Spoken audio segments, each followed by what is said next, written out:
There was a vendor today that wouldn't accept the figure.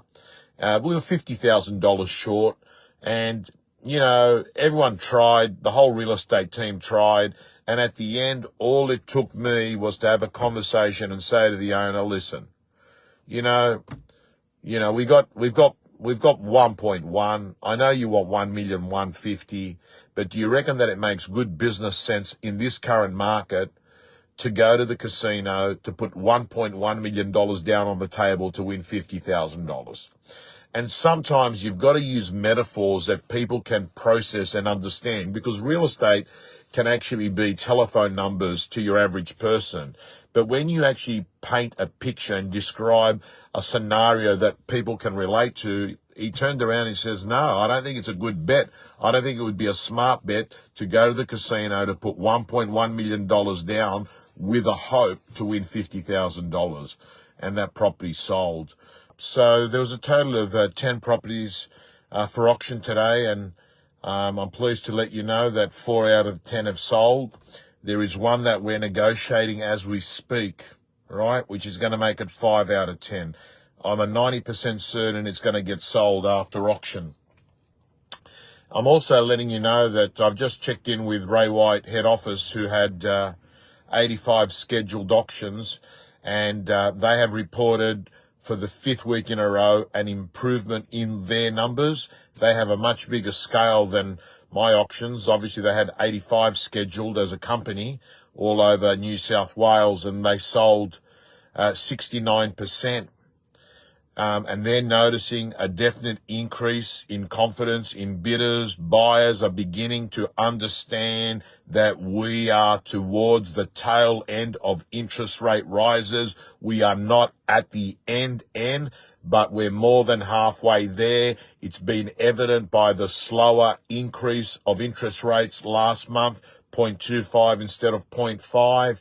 In addition to that, buyers are seeing more social proof of buyers jumping in, and those buyers that have been timing to try and buy at the bottom of the market know they're now playing a risky game, and they're prepared to buy within 5 to 10% of the bottom, right?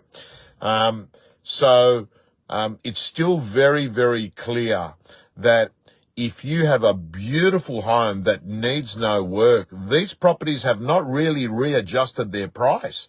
I've got to say to you, they're still getting good money. It's very clear.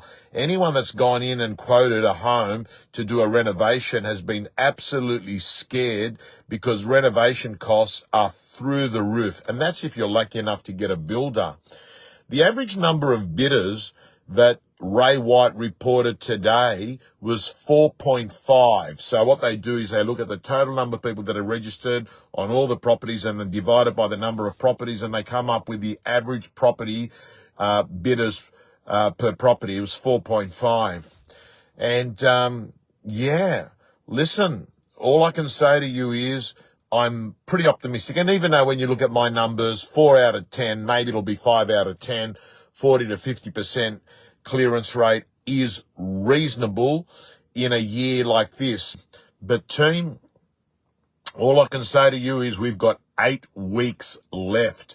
8 weeks left. It was in New Zealand, and I've got to say to you, New Zealand has fared a lot worse than Australia. I was there for most of this week doing conferences. Actually, I had one of my busiest ever weeks in living memory for me.